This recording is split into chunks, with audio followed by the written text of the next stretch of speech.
संतप्त मानस शांत हों, जिनके गुणों के गान में वे वर्धमान महान जिन विचरे हमारे धाम। प्रवचन सार नामक महाशास्त्र है। आचार्य कुंद देव ने 2000 वर्ष पहले इसे इसी पवित्र भारत भूमि पर बनाया। इसकी 28वीं गाथा अपन यहाँ चला रहे हैं। प्रकरण प्रवचन सार का अर्थ होता है कि जिनेंद्र भगवान की दिव्य ध्वनि में जो प्रवचन आए थे, वो जो उत्कृष्ट वचन खिले थे, माने उत्कृष्ट वचन जिनेंद्र भगवान की दिव्य ध्वनि में खिले थे, उनका सारांश लेकर ये बनाया गया है। क्योंकि वो वचन तो द्वादशांग वाणी रूप हैं, वो तो अत्यंत विस्तार से द्वादशांग उनके बन सकते हैं। तो उसका सार लेकर ये ग्रंथ बनाया गया है। इसलिए इसमें जिनेंद्र भगवान की प्रवचन का ये सार है। इसमें उपदेश की भाषा कम होगी, वस्तु स्वरूप के निरूपण की मुख्यता होगी। हमारे राजस्थान में शाम को जो भक्ति का कार्यक्रम होता है, हर संडे सैटरडे को रात भर चलता है। तो उसमें दो तरह के भजन होते हैं। एक तो बोलते जो भगवान की भक्ति के भजन होते हैं, वो भगवान की मूर्ति के सामने गाए जाते हैं। उस वक्त भगवान की मूर्ति सामने रखते हैं।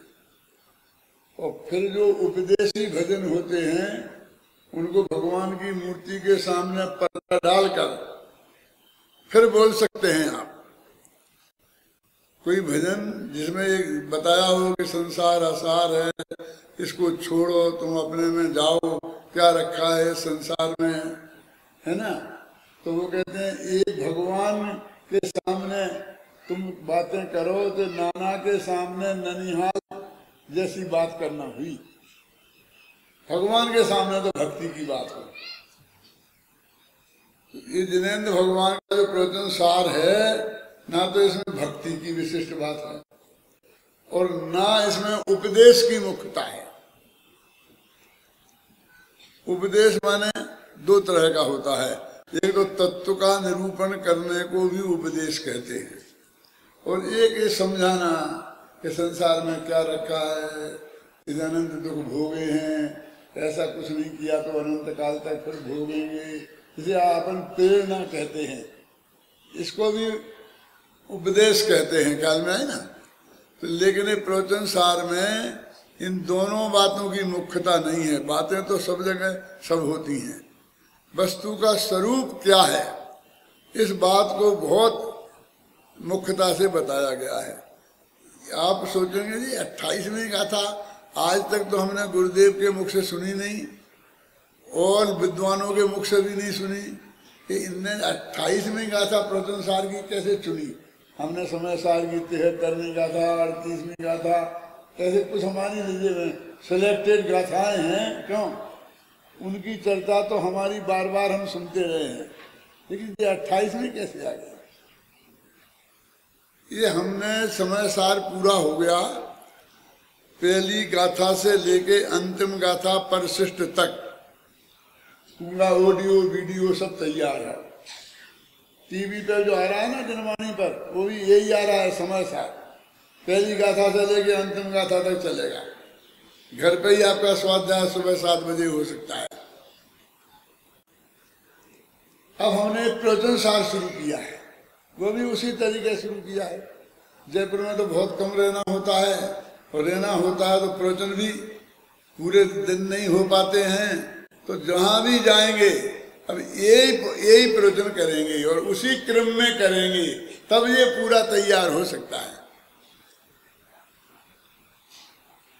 अन्यथा तो नहीं हो सकता। तो ये 28वीं गाथा अपने उसी क्रम में आई है। नागपुर पंचकल्याणक में जो गाथाएं चली थी, उसके बाद जयपुर में जो गाथाएं चली, उन्हीं की 27वीं गाथा तक अंतिम प्रवचन हम जयपुर में किया था, और उससे 28वीं गाथा आई। 27वीं गाथा में क्या कहा, ये थोड़ा बताएंगे, थोड़ा आपको आइडिया लगे इस समय प्रवचन सार में क्या है। तो इसके 3 महाअधिकार हैं। एक का नाम है ज्ञान तत्व प्रज्ञापन, एक का नाम है ज्ञेय तत्व प्रज्ञापन, और एक का नाम है चरणान योग सूचक चूलिका। आचार्य जयसेन इन 3 अधिकारों के अलग नाम रखते हैं। पहले का नाम रखते हैं सम्यक ज्ञानाधिकार, दूसरे का नाम रखते हैं सम्यक दर्शनाधिकार, और तीसरे का नाम रखते हैं चारित्राधिकार। अब ये क्यों, क्या, कैसे, बहुत लंबी बातें हैं, उसमें मैं आपको नहीं उलझाऊंगा। जो भी अपने 2-4 व्याख्यान यहाँ होने हैं उनमें तत्व की गहरी बात आवे, इसलिए मैं इनको छोड़ता हूँ। तो पहला जो ज्ञान तत्व प्रज्ञापन है, अपन कहाँ खड़े हैं मुझे बता रहा हूँ आपको। तो ज्ञान तत्व प्रज्ञापन में सबसे पहले तो मंगलाचरण किया। आप जरा निगाह डालो तो समय सार जैसे महान ग्रंथ का मंगलाचरण आधी गाथा में है, एक गाथा भी खर्च नहीं की। बंदित्व शब्द सिद्धे चल मणो वयम गयम पत्ते। दूसरी पंक्ति में तो प्रतिज्ञा वाक्य है कि मैं तुम्हें वो छामी समय पाहोड़, मैं समय सार तुम्हें समझाऊंगा, केवली ने श्रुत केवली ने जैसा कहा है। तो दूसरे में तो प्रतिज्ञा वाक्य है, आधी लाइन में बस नमस्ते ठोक दिया भगवान को और कुछ नहीं, और वो भी अकेले सिद्ध भगवान को, अरहंत को भी याद नहीं किया। नियम सार में भी ऐसा ही। और इस प्रवचन सार में 5 गाथाएं, और एक एक का नाम ले लेके याद किया, और 20 तीर्थंकर को अलग अलग और एक साथ मन से खेदते, ऐसे खोल खोल के उन्होंने गिनाए, कोई एक भी पूज्य पुरुष रह नहीं जाए।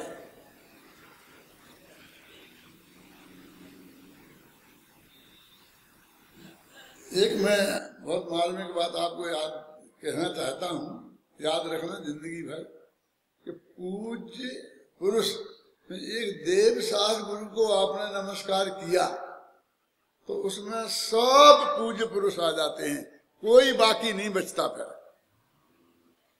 इसलिए अपना नित्य नियम पूजन में देव साध गुरु पूजन रखी जाती है। ये 3 ही धर्म के क्षेत्र में पूज्य हैं, देव, अरहंत सिद्ध भगवान, गुरु, आचार्य उपाध्याय और साधु, अथवा अरहंत, आचार्य उपाध्याय और साधु, देव अकेले सिद्ध। और दिनवाणी में भगवान की वाणी आ गई और सब चीजें आ गई जो जो बताया है, उनकी हमने पूजा की तो सब आ जाते हैं। इसलिए नित्य नियम पूजन में देव साध गुरु पूजन रखी। फिर भेद करते जाओ तो हजारों, एक एक व्यक्ति तक अनंत सिद्ध हो गए, तो एक एक को नमस्कार करो। 24 तीर्थंकरों में प्रत्येक को अलग अलग क्यों? तो 24 तीर्थंकरों में अलग अलग, तो सिद्धों में अलग अलग क्यों नहीं? तो कब तक करोगे नमस्कार? वही करते रहना। मेरे कहने का मतलब सबसे बड़ा मंगलाचरण, और अंतिम शब्द जो है मंगलाचरण का बहुत मार्मिक, उपसम्यामि सम्मम जत्तो निब्बाण संपत्ति, कि मैं साम्य भाव को प्राप्त होता हूं।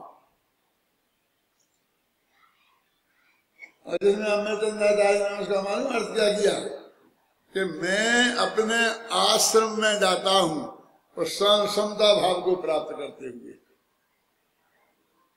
लोग समझे उनका भी कोई आश्रम होगा, बहुत बढ़िया होगा, हम एक दफे देख आए, हम उनसे भी बढ़िया बना के बता देंगे। क्या? तो उनने कहा ये समता भाव रूपी आश्रम है, और यहां से उनने विषय वस्तु उठाई कि ये शाम में क्या है, समता भाव क्या है? अभी अपन सब लोग स्वाध्यायी लोग यहाँ बैठे हैं, बहुत से चेहरे मुझे दिखाई दे रहे हैं। मैं सबसे जानना चाहता हूँ कि समता भाव का अर्थ अपन सीधा सच्चा यही नहीं समझते हैं, गम खाना, किसी से लड़ना झगड़ना नहीं, है ना, शांत रहना, यही समझ। समता भाव रखो, समता भाव रखो। खाने पीने में ज्यादा लोलुपता नहीं करना, बस चेहरे पे उदासी सी बनाए रखना, मुस्कुराहट ना आ जाए, ऐसे ही कुछ हम समझते हैं। लेकिन वो ये कहते हैं कुछ नहीं, इसमें क्या दम है? मोह क्षोभ विहीणो परिणामो अप्रणो समो। मोह और क्षोभ से रहित, मोह माने मिथ्यात्व और क्षोभ माने रागद्वेष माने 25 कसाएं, इनसे रहित जो आत्मा का स्वभाव भाव है उसका नाम है साम्य गुण। जाने दो और बात, हम क्या समझते हैं और क्या नहीं समझते हैं, लेकिन ये उसका ये अर्थ समझते हैं, 24 घंटा ऐसा अर्थ समझते हैं कि मिथ्या तो नहीं होना चाहिए, कसाय नहीं होना चाहिए, ये तो कदाचित हम मानते भी हो। लेकिन मोह क्षोभ तीनों दोनों लिखा ना, मोह माने होता है दर्शन मोह, क्षोभ माने होता है चारित्र मोह, माने 25 कसाय। इनसे रहित जो आत्मा का परिणाम है वो वास्तव में साम्य भाव है, और उसका ही दूसरा नाम तो शुद्धोपयोग है। और वो शुद्धोपयोग अधिकार में उनने शुद्धोपयोग की बात सुनाने लग गया। महिला जन्म के बाद शुद्धोपयोग की बात सुनाई तो कहा ये शुद्धोपयोग शुद्धोपयोग शुद्धोपयोग धर्म है और कुछ नहीं और कुछ नहीं और कुछ नहीं। इस शुद्धोपयोग से हमें मिलेगा क्या? बनिया बिना प्रयोजन के नहीं झुकता। अभी जमीन पर एक चुवन्नी पड़ी दिखाई दे, चमकती हुई चांदी की जैसी। चुवन्नी माने 1/4 रुपीज। वो चुवन्नी जैसी दिखाई दे, ये बढ़िया छुपकर ऐसा हाथ डालता है, और जब उसे हाथ लगाता है तो किसी का छिलकी हुई नाक, तो हाथ गंदा हो जाता है।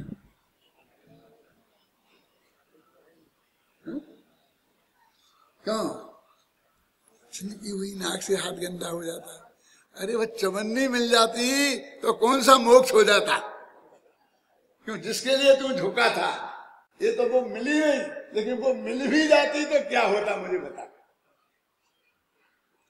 तू तो उसी के लिए झुका था, तो वो कहता है मुझे बताओ कि मिलेगा क्या? तो कहा कि अनंत सुख और अनंत ज्ञान मिलेगा। इसका फल क्या है? अनंत सुख और अनंत ज्ञान। तो कहा महाराज बहुत हो गई 8 गाथाएं 10 गाथाएं 12 गाथाएं शुद्धोपयोग में समझ लिया, अब तो तुम वही बताओगे वो अनंत सुख क्या है, वो अनंत ज्ञान क्या है, जो मिलेगा वो बताओ हमें। तो फिर उन्होंने अनंत ज्ञानाधिकार शुरू किया, उसका नाम रखा ज्ञानाधिकार। पहला अधिकार का नाम क्या? जो एक बड़ा अधिकार ज्ञान तत्व प्रज्ञापन महाअधिकार, फिर उसके 4 अधिकार, शुद्धोपयोग अधिकार, ज्ञानाधिकार, सुखाधिकार और सुपरिणामाधिकार, फिर एक महाअधिकार ये तत्व प्रज्ञापन महाअधिकार, फिर उसके 3 अधिकार, सामान्य द्रव्य व्याख्यापन, विशेष द्रव्य व्याख्यापन और ज्ञान के विभागाधिकार। मेरा मतलब ऐसे अधिकार हैं। तो अभी अपन यहाँ पर एक गाथा ज्ञानाधिकार की गाथा है, जो 28वीं गाथा में अपन आ गए ना, जहां से अपन बात करने वाले हैं, उसकी थोड़ी पुरानी भूमिका, कहाँ खड़े हैं, कितना हम कर चुके हैं और क्या आगे करने वाले हैं, कि हमें तुम वो ज्ञान बताओ। देखो ये प्रवचन सार के ज्ञानाधिकार, अब ये ज्ञान तत्व प्रज्ञापन की बात नहीं कर रहा हूं, काय की कर रहा हूं? ज्ञानाधिकार। इन दोनों का अंतर समझना बाबू भाई।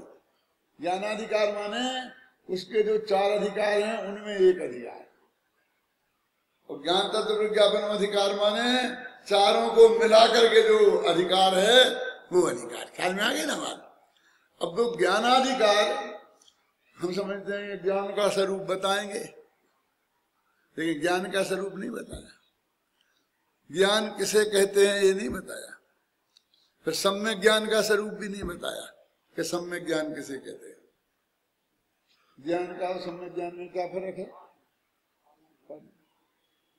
अरे ज्ञान तो मिथ्या दृष्टि को भी होता है, ज्ञान का परिणाम तो होता है ना, कुमति ज्ञान भी तो ज्ञान है ना, ज्ञान का भेद है कि नहीं है? जिसमें सम्यक और मिथ्या का भेद नहीं हो उसका नाम ज्ञान, और जिसमें सम्यक और मिथ्या का भेद हो उसमें सम्यक ज्ञान। तो सम्यक ज्ञान को भी ज्ञान कहते हैं, सामान्य ज्ञान को भी ज्ञान कहते हैं, त्रिकाली ध्रुव को भी ज्ञान कहते हैं, और केवल ज्ञान को भी ज्ञान कहते हैं। अभी 4 ज्ञान हो गए, और भी अर्थ निकल सकते हैं। तो इन चारों में से यहां क्या बताएंगे? इन चारों में से सिर्फ केवल ज्ञान का स्वरूप बताएंगे, अतीन्द्रिय ज्ञान का स्वरूप बताएंगे। ना तो त्रिकाली ध्रुव भगवान आत्मा की बात करेंगे, प्रसंग बस आ जाए तो अलग बात है, ना सामान्य मति ज्ञान का बात, विशुद्ध ज्ञान का बात करेंगे, ना सम्यक ज्ञान की बात करेंगे, केवल ज्ञान की बात करेंगे। यद्यपि वो सम्यक ज्ञान है तो सम्यक ज्ञान की बात भी आएगी। और मैं स्पष्ट शब्दों में बताऊं तो सर्वज्ञता का स्वरूप समझाएंगे। मोक्षों के लिए बात बहुत मर्म की है, क्योंकि हमारे मोक्षों में भी कुछ ऐसी धारा चल पड़ी थी बीच में, अब तो मंद पड़ गई है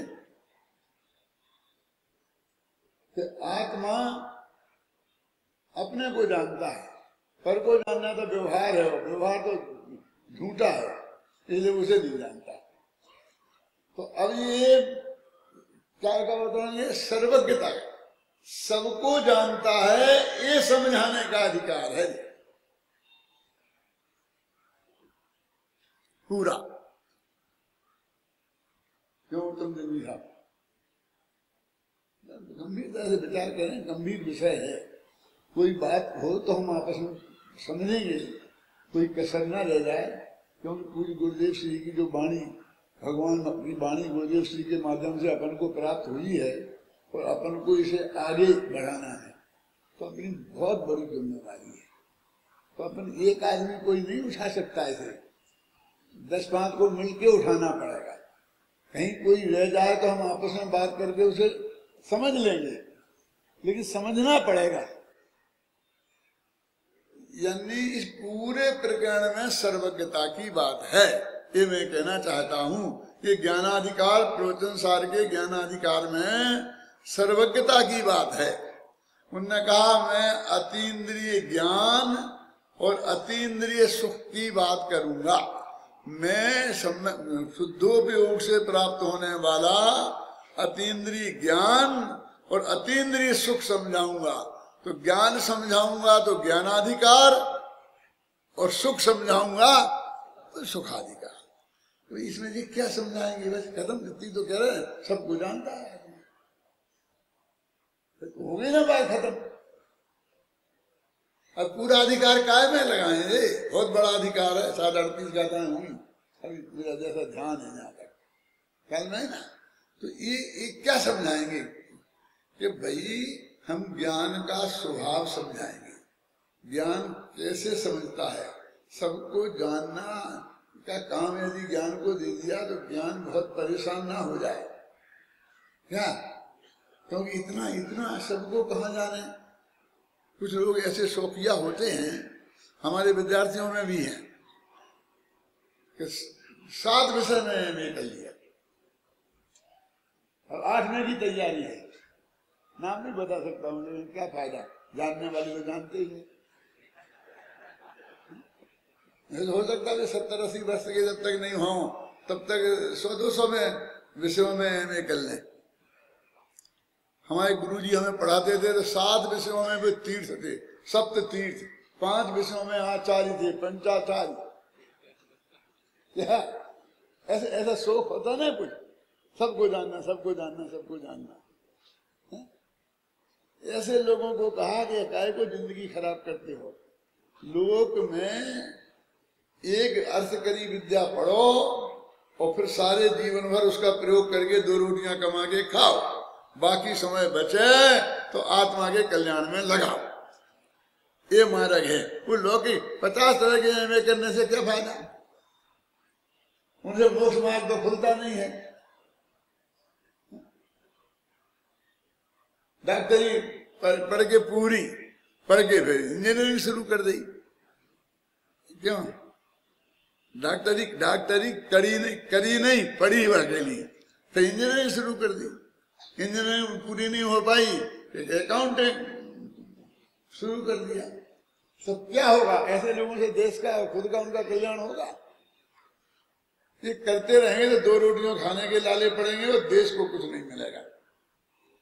इसकी जरूरत नहीं है, इसलिए वो सबको जानने का निषेध करते हैं। घबराना नहीं, वो भगवान सबको जानते नहीं है, उसका निषेध नहीं है। तुम ऐसा करोगे तो हम तुम्हें निषेध करेंगे, तो ऐसा करने की जरूरत नहीं है। लेकिन तुम्हारा स्वभाव सर्वज्ञ है। पर्याय में सर्वज्ञता जो प्रकट हुई वो तो है ही, लेकिन स्वभाव सर्वज्ञ, सर्वज्ञता का ज्ञान बिना मोक्ष मार्ग खुलता नहीं। क्यों? सर्वज्ञता के निर्णय के बिना क्रमबद्ध पर्याय का निर्णय नहीं होता, और क्रमबद्ध पर्याय के निर्णय के बिना दृष्टि स्वभाव सन्मुख नहीं होती, कर्तृत्व का बोझा माथे से नहीं उतरता, जैन दर्शन का अकर्तावाद समझ में नहीं आता। वो 2 ही चीजें जानना है हमको, एक सर्वज्ञ स्वभाव और एक सर्वज्ञता। वैसे समझे? अपने त्रिकाली तो भगवान आत्मा वो तो ज्ञान स्वभावी है, मैं ज्ञानानंद स्वभावी हूं। त्रिकाली जो भगवान आत्मा है वो ज्ञानानंद स्वभावी हूं, समझिए ना। और अब वो जो ज्ञान और आनंद है वो अतीन्द्रिय रूप में जब प्रकट होगा, अतीन्द्रिय ज्ञान, और उसका नाम है सर्वज्ञता। तो सर्वज्ञता जो प्रकट होगी, 2 चीजें जानना। क्या क्या क्या क्या जानना? सर्वज्ञ स्वभाव और सर्वज्ञता। अथवा इसे दूसरे शब्दों में कहें, आत्मा और परमात्मा। बस आत्मा माने त्रिकाली ध्रुव और परमात्मा माने सर्वज्ञ। आप कहते बार बार सर्वज्ञ को क्यों लाते हो? अरे मुझे सर्वज्ञ समझाना है, ये अधिकार का प्रयोजन ही सर्वज्ञ समझाना है, समझा? आत्मा और परमात्मा। टोडरमल जी साहब ने मोक्ष मार्ग प्रकाशक में लिखा, जिन पंक्तियों को बाबू भाई भरी सभा में रस ले लेकर के सुनाया करते थे कि सती की लाज पति के घर में ही सुरक्षित है, इसलिए उसे बाहर नहीं जाना चाहिए। इसमें तो कोई गड़बड़ नहीं है ना। और जाए बिना ना रहा जाए तो, ये टोडरमल जी की विशेषता है। तो पिता के घर जाना। पति कौन है? अपना त्रिकाली ध्रुव आत्मा। पिता कौन है? सर्वज्ञ भगवान। आत्मा और परमात्मा, समझे ना। तो देवसास गुरु के पास जाना, अपने आत्मा में रहना, कि देवसास गुरु के पास जाना हो, उनका स्वरूप समझना समझाना, ये सब, तो वहां भी तेरी इज्जत सुरक्षित है। और आगे की बात वो बहुत रस लेके सुनाते थे कि यदि तुम पीहर में महीना 15 दिन रहे तो ठीक है, लेकिन ज्यादा मत रुक जाना। यदि उससे ज्यादा रुके तो अड़ोस पड़ोस के लोग चर्चा करने लगेंगे, क्या बात है, तलाक हो गई क्या, रहने नहीं देंगे तुझे।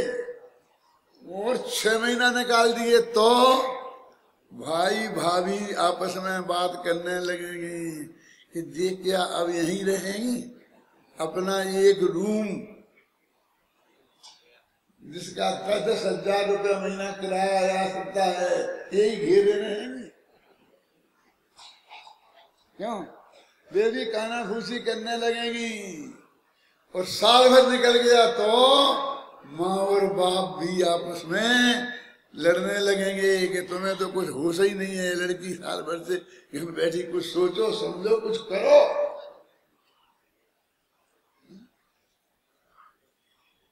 कहते थे ना बाबू भाई रस लेकर के, माने वहां तुम्हें शांति नहीं मिलेगी, पति के घर जिंदगी भर रहना, कोई कुछ नहीं कहेगा। क्या कहेगा? इतने दिनों से क्यों है?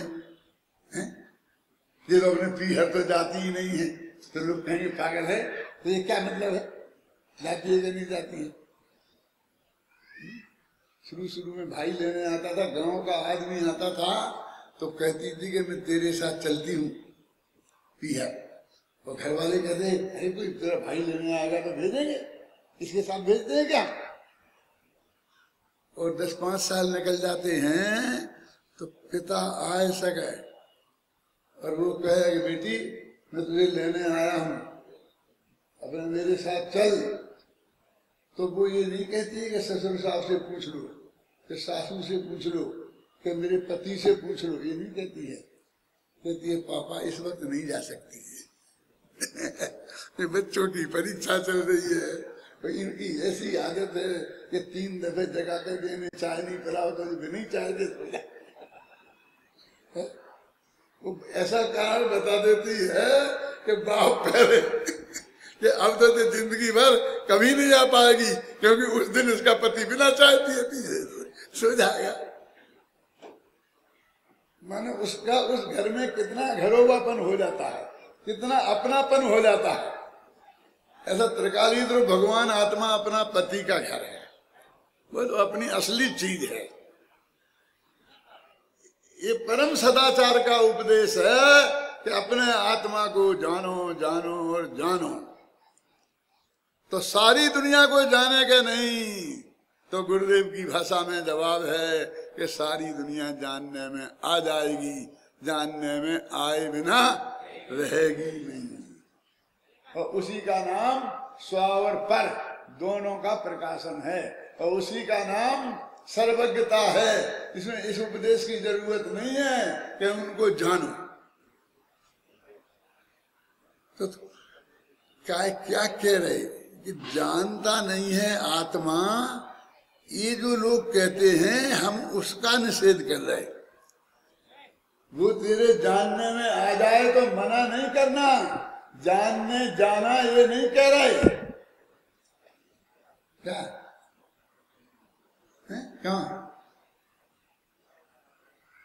क्यों सेवंती भाई, आपने निर्णय किया ना किसी को निमंत्रण देकर नहीं जाना, और दरवाजे पे आए तो स्वागत करना, अच्छी तरह रखना, समझे ना, जो जैसी मर्यादा में और प्रेम से, जो जैसे खुश होकर विदाई करना। निक्की किया क्या नहीं किया? किसको? बस तुम जानो कि हम जाने, इससे ज्यादा की जरूरत नहीं है मुझे बताने की। पर द्रव्य जानने में आ जाए तो इनकार नहीं करना कि हमारे साथ में तो लिखा है कि नहीं जानना, हम नहीं जानेंगे तेरे को, आंख बंद कर। ऐसा स्वभाव नहीं है आत्मा का, जान लेना। क्यों? वो समझ में नहीं आए तो कोई बात नहीं है, पर को समझे बिना तेरा कोई मुक्ति मार्ग का रास्ता रुकेगा नहीं।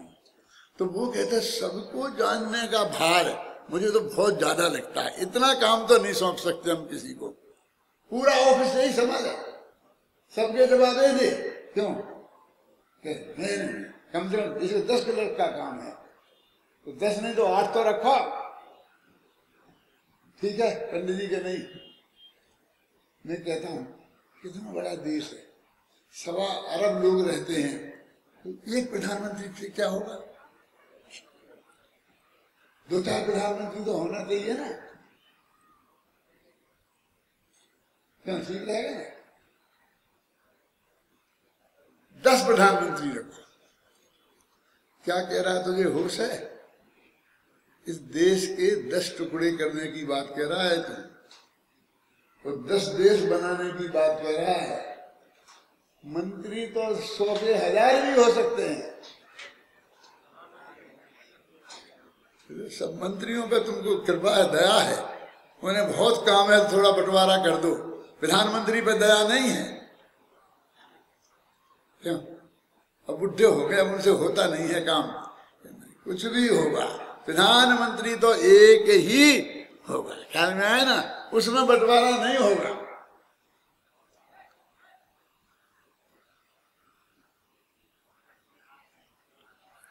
तो वो कहते हैं कि इतना बड़ा काम नहीं सौंप सकते कि भाई आत्मा में ऐसी सामर्थ्य है, उसका ये सर्वज्ञ स्वभाव है, सबको जाने, ये आत्मा का स्वभाव है। स्वभाव है माने उस पर कोई बोझा नहीं पड़ता। तुम बोझे के डर से सबको जानने का निषेध करे, ये ठीक नहीं है।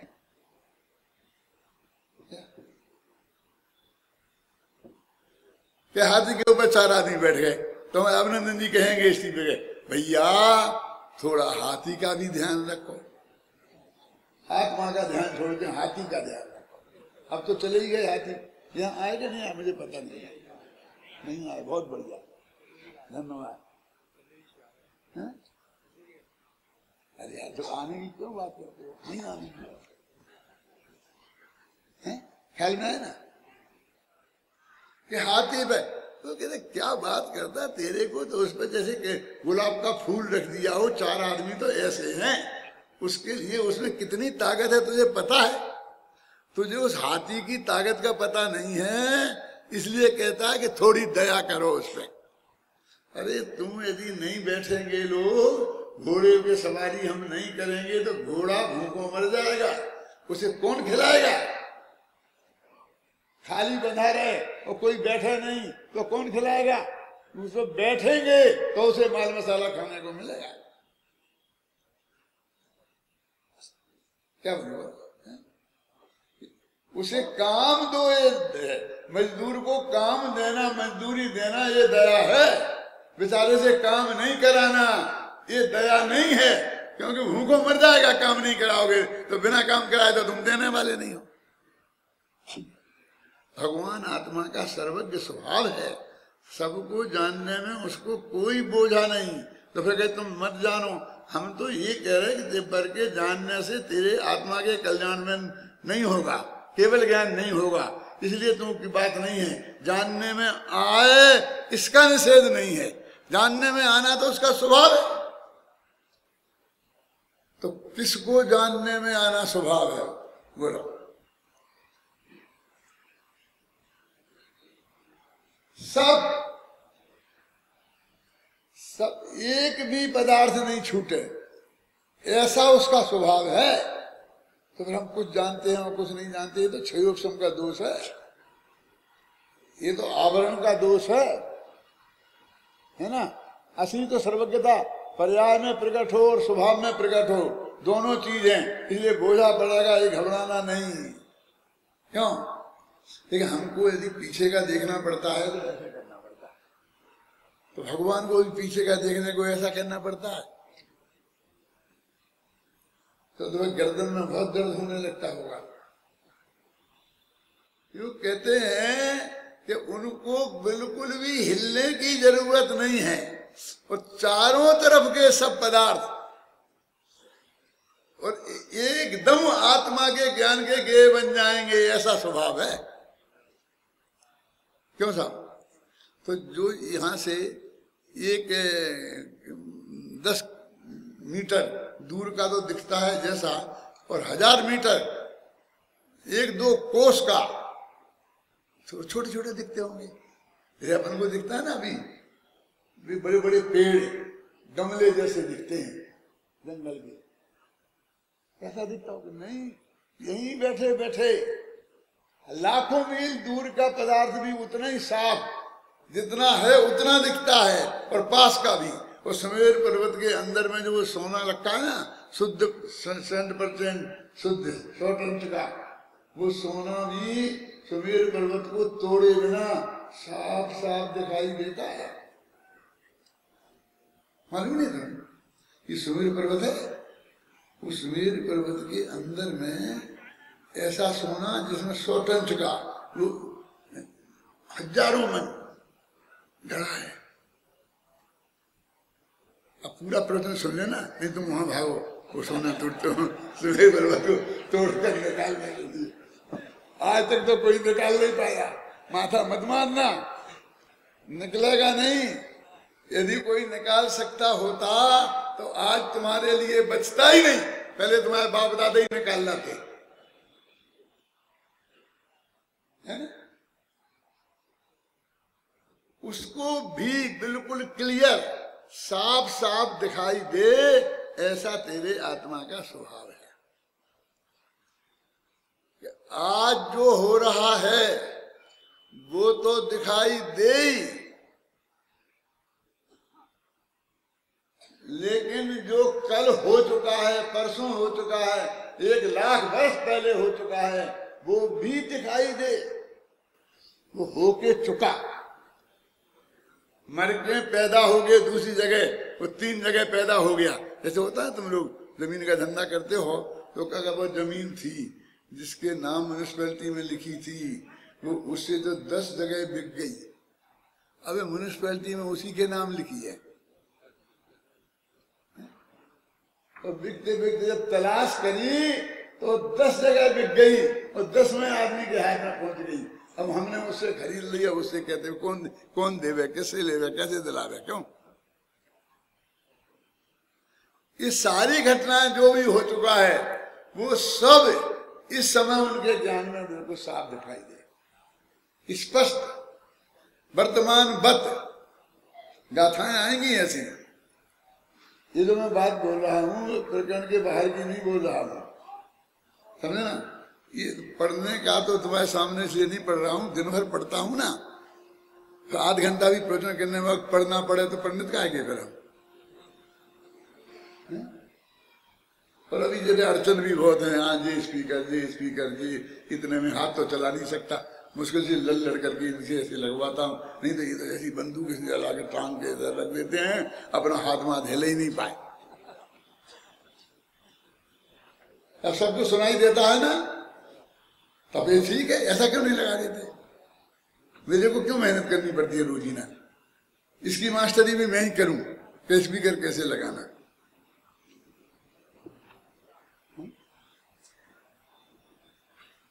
यानी वो केवल ज्ञान के स्वरूप पर विचार तो करो। आप बोल लगता है कि एक बात पे घोंटे जा रहे हैं, नहीं, ये जिंदगी भर घोंटे जाओ ऐसा सब्जेक्ट है। ये कह रहा हूं जिंदगी भर घोंटो ऐसे। सर्वज्ञता का स्वरूप ख्याल में नहीं आया तो मोक्ष मार्ग ख्याल में नहीं आएगा। ये तो पर्याय है, पर्याय तो है, लेकिन ज्ञान का ज्ञेय तो है ना। तुम्हें वही पर्याय तो प्राप्त करना है ना। अब तुम्हें उसका ही स्वरूप प्राप्त नहीं है, उनका स्वरूप तुम्हारे ख्याल में नहीं है, तो कि वो तुम्हें हो जाए केवल ज्ञान और तुम उसे रिजेक्ट कर दो। मैं ऐसा बोलता हूं कि हमको सच्चे देव साथ गुरु का स्वरूप समझना चाहिए कि नहीं। सवाल किसी की निंदा प्रशंसा का नहीं है, सवाल स्वरूप समझने का है। क्योंकि देव साथ गुरु का स्वरूप समझे बिना समय दर्शन नहीं होता। कथन साक्षात में लिखा है ना, श्रद्धानाम परमार्थानाम आप्तागम तपोभृताम त्रिगुणापूर्णमष्टांगम सम्यक दर्शन मस्मयम। अब देवसा गुरु का स्वरूप समझना सम्यक दर्शन के लिए जरूरी है। जरूरी है तो समझेंगे नहीं समझे, समझाएंगे नहीं समझाएंगे, बड़ी दिक्कत है। क्या करें? स्वरूप तो समझना ही पड़ेगा ना अपने आत्मा के कल्याण के लिए, नहीं तो सर्वज्ञता का निर्णय। सर्वज्ञ का स्वरूप सत्य देव का स्वरूप नहीं समझेंगे तो सर्वज्ञता का स्वरूप नहीं समझेंगे, सर्वज्ञता का स्वरूप नहीं समझेंगे तो बस सच्चे देव गए, गुरु गए, सब गए। ज्ञान का स्वभाव नहीं समझेंगे, क्या ना जब सबसे पहले पूज्य गुरुदेव श्री किरमत पर्याय हमारे ख्याल में आई, वो मैंने अपनी बात किरमत पर्याय में लिखी है। अपनी बात में मैं सुनाऊंगा नहीं, समय नहीं लगाऊंगा। लेकिन जब सोनगढ़ से किताब छपी वो 13 प्रवचनों की, तो उस किताब का नाम क्या था? ज्ञान स्वभाव ज्ञेय स्वभाव। मैंने कहा क्या, मुझे कोई अटपटा लगा कि क्या नाम रखा, इसे किरमत पर्याय नाम रखना चाहिए था ना। और किरमत पर्याय नाम रखना चाहिए, मेरे हृदय में इतनी गहराई से जमा था कि मैंने किताब लिखी तो किरमत पर्याय नाम रखा। उसका नाम ज्ञान स्वभाव हो गया स्वभाव, तो गलत हुआ ना? नहीं, गलत नहीं हुआ। वे कहते मूल मुद्दे की बात तो ज्ञान स्वभाव समझना है, यही सर्वज्ञता। जब केवल ज्ञान समझ में आएगा, ज्ञान का दो तरह का स्वभाव, एक त्रिकाली स्वभाव और एक पर्यायगत स्वभाव, एक स्वभावगत स्वभाव और एक पर्यायगत स्वभाव, समझ गए ना?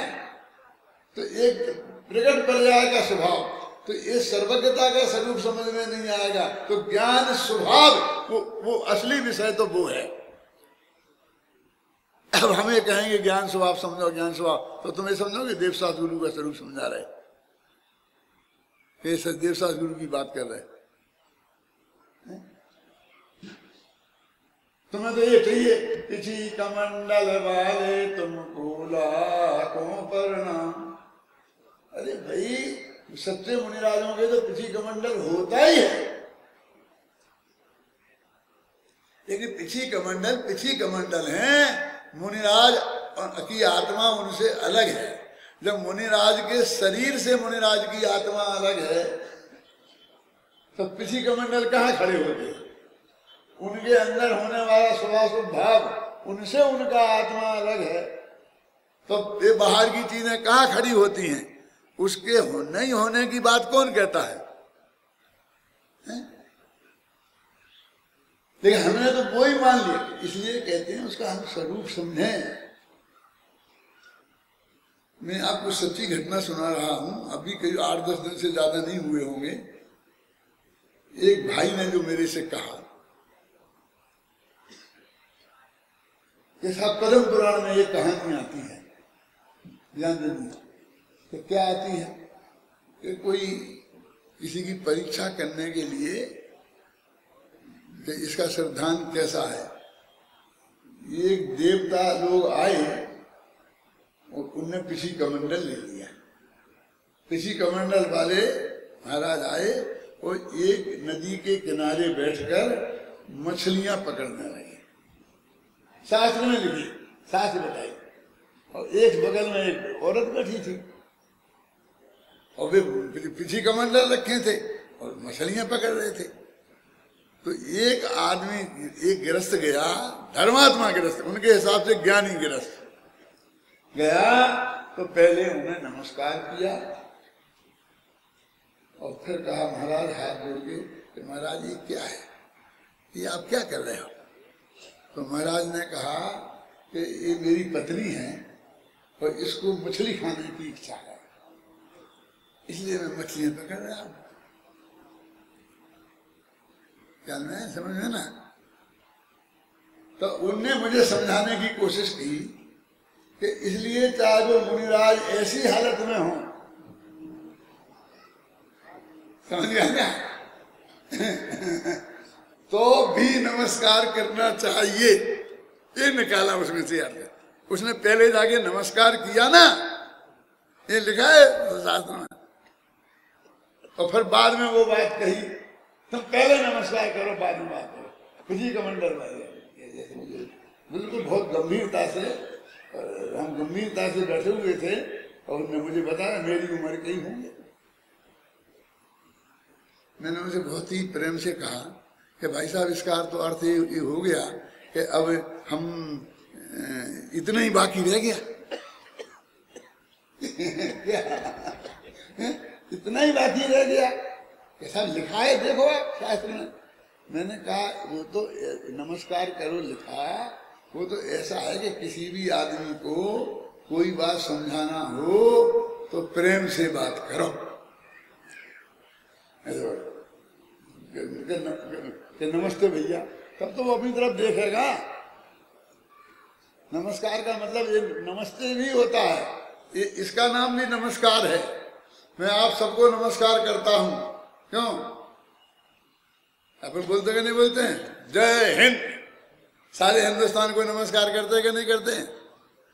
तो वो तो ऐसा करके वो कुछ समझाने गया, तो इसमें से ये कहाँ निकलता है कि वो भी इतनी बड़ी गलतियां करें तो भी हम विरोध नहीं करें, वो तो समझ में आ सकता है, लेकिन हमें नमस्कार करना चाहिए, ये इसमें से तो अर्थ नहीं निकलता है।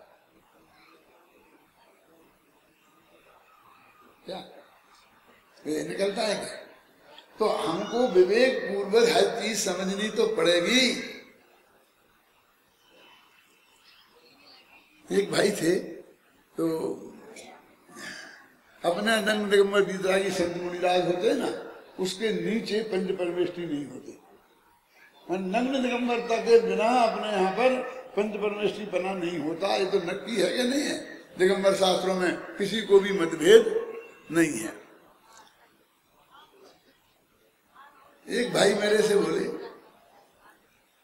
कि देखो ये लिखा है कि ऋषभ देव ने, भरत चक्रवर्ती ने अपनी माँ की पूजा की, ऐसा कुछ लिखा था उसमें। अब संस्कृत में अर्थ धातु है, जिसका पूजने के अर्थ में होता, वो पूजने का अर्थ तो ऐसा है कि सामान्य नमस्ते है। तो आरती उतारना क्या, किन की उतारी जाती है आरती? भगवान की। तो जिसके सामने मैंने ऐसा ऐसा दीपक कर दिया, वो सब भगवान हो गए। दरवाजे में जमाई आता है, क्यों? तो जमाई की आरती उतारते कि नहीं उतारते? तो जमाई भगवान हो गया। अरे आरती उतारना माने भगवान की नहीं होती, सब तरह की होती है। मेरा मतलब समझ में आई ना? तो नमस्कार भी 50 तरह का होता है अपने हिसाब से, और वो समझाने के लिए भी समझिए ना आपके ना, नमस्कार करके ही प्रेम से बात की जा सकती है। ये सीधा सत्ता अर्थ तो ये है, नहीं साहब, नहीं साहब, नहीं साहब। अब फिर बाकी आपकी बात आप जानो, हमारी हमारी जानो, लेकिन हमारे विवेक तो हमें समझना पड़ेगा। अब हमें सर्वज्ञता का ही पता नहीं है कि हमारे भगवान को सर्वज्ञ होना चाहिए, और सर्वज्ञ का मतलब क्या कि सबको जाने।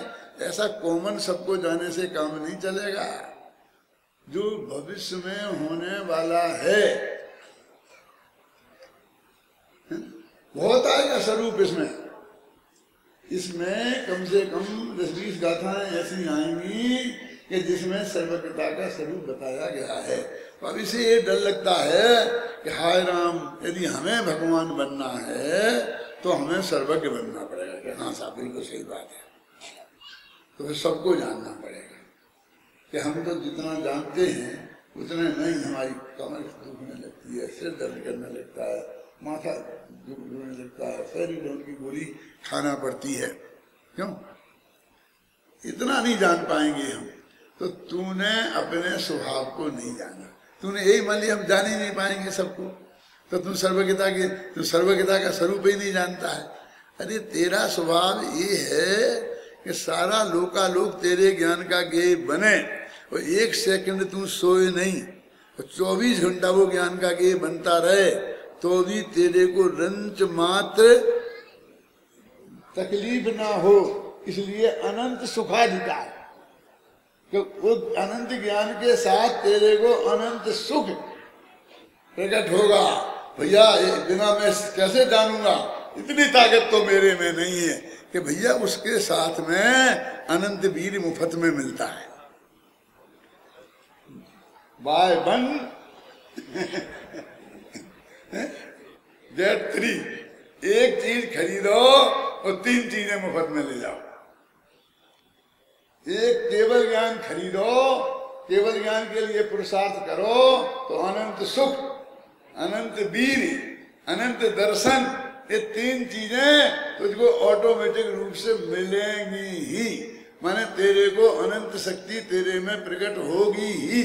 तुझको ये कोई चिंता करने की जरूरत नहीं है कि मैं थक जाऊंगा, वो थकना शब्द ही वहां नहीं है जब ये काम होगा।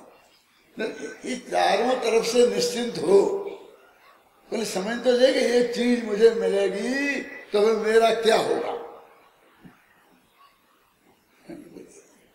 मैं छोटा सा थोड़ा ज्ञान कराने के लिए बताता हूं, अभी अभी मेरे ख्याल से हैं कुछ मिनट, थोड़ी सी बात बताता हूं। मान लो केवल ज्ञान तो बहुत बड़ी चीज है, हमें मन पर ज्ञान हो गया है ना, तो क्या होगा। ऐसी ही हालत में यदि मन पर ज्ञान हो गया तो क्या होगा। जो सास बहू के बारे में अनाप शनाप सोच रही है वो सब बहू को पता लग जाएगा। क्यों? फिर क्या होगा घर में। तो जब तक हमें छठवां सातवां गुणस्थान लायक योग्यता ना हो जाए तब तक मन पर ज्ञान नहीं होता। प्रकृति की व्यवस्था देखो, गृहस्थ को मन पर ज्ञान नहीं होता क्योंकि इतना रागी देशी है कि लड़ मरेगा। अभी तो भाई साहब जब आप हमें गाली दो मुंह पे तो हमें गुस्सा आए, ख्याल में आया ना, और मन में कुछ भी सोचते रहो हमें कुछ मतलब फर्क नहीं पड़ता। हमें गुस्सा तो है ही, और हम मन पर ज्ञान हो गया तो सबके मन में जो आ रहे भाव कि बैठ गया गद्दी पे ठोके जा रहा है, जो कुछ इसकी समझ में आता कुछ समझते नहीं है हम क्या। ऐसा सब जन सोच रहे हो तो हम प्रवचन नहीं कर पाए। अच्छा है ना, मन पर ज्ञान नहीं है। समझ में आया ना। वो ज्ञान और शक्ति के बिना यदि ऐसा ज्यादा हो गया तो वो अनंत दुख का कारण बनेगा। तो वहां तो केवल ज्ञान के साथ में अनंत वीर पहले प्रकट हुआ, अनंत सुख पहले प्रकट हुआ कि वो इसलिए उन्होंने बताया देखो मैं ज्ञानानंद स्वभावी हूँ। तो गीत है ना अपना अध्यात्म गीत में, ज्ञानानंद स्वभावी हूँ। आजकल मैं इसी पे ही लिख रहा हूँ, 10-15 पेज लिखे हैं और जितने कितने लिखे जाएंगे क्या कि मैं ज्ञानानंद स्वभावी हूँ। अज्ञाता दृष्टा आत्म राम है ना, ये भी आता ना, मैं हूँ स्वतंत्र निश्चल निष्काम और ज्ञाता दृष्टा आत्म राम। ज्ञाता दृष्टा आत्म राम में और मैं ज्ञानानंद स्वभावी में क्या अंतर है।